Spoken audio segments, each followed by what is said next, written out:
Civilization survives not by avoiding threats, but by resisting them. Think of it like an immune system ready to defend against inevitable threats.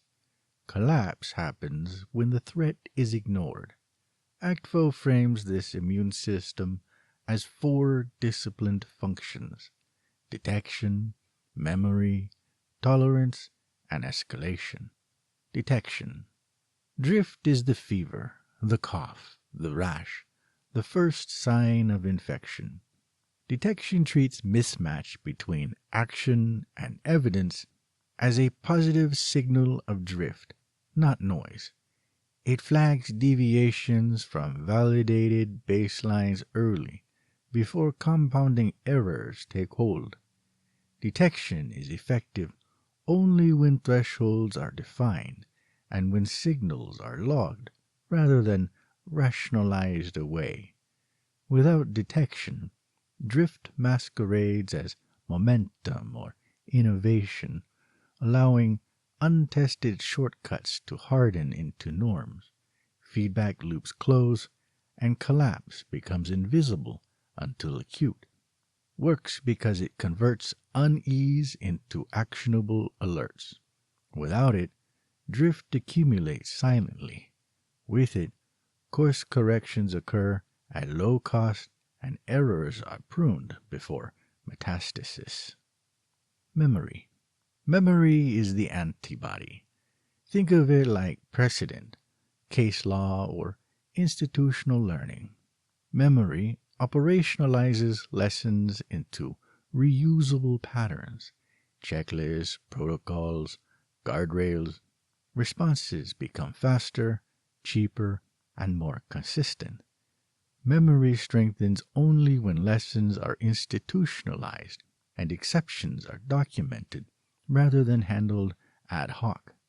Without memory, every crisis is novel, forcing reinvention under pressure. Identical mistakes reoccur because institutional knowledge is siloed, unwritten, or culturally discouraged. Memory works because it compresses time to response by transforming experience into standards. Without it, organizations relive avoidable failures. With it, adaptive cycles shorten, competence compounds, and resilience scales. Tolerance. Tolerance is restraint, resulting in pluralism, dissent, and experimentation. Tolerance distinguishes harmless anomalies from genuine infections by enforcing non-interference until evidence of harm crosses predefined thresholds. It requires criteria and monitoring. It is bounded. Curiosity is welcome, contagion is not. Overreaction, attacking everything, produces autoimmune collapse. Creativity dies, dissent is punished, systems become brittle. Underreaction, tolerating actual harm, allows destructive drift to spread. Works because it preserves diversity of thought as a source of error detection and innovation. Without it, conformity pretends to be safety and resilience decays. With it, dissent services blind spots. Escalation. Escalation is a discipline. Protest becomes reform, reform becomes law.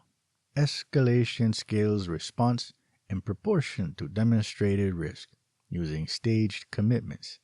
So, speculation to pilot to rollout, or protest to reform to law.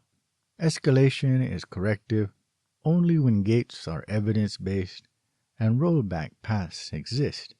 Hysterical or symbolic escalations overcorrect and injure the patient. Under-escalation allows harm to outpace governance. Over-escalation destroys trust, chills dissent, and generates perverse incentives. Works because it aligns action with risk, minimizing both false negatives and false positives. Without it, responses remain timid or performative. With it, interventions scale with proof and cures target causes without collateral collapse. The payoff. ActFoE is not philosophy. It is immunity in motion. It doesn't moralize, it disciplines. It doesn't wait for collapse, it intervenes at drift. Civilizations that anchor themselves in forgiveness, rule of law, and hospitality endure, while those that abandon them do not. Civilization doesn't need perfection, only responsiveness.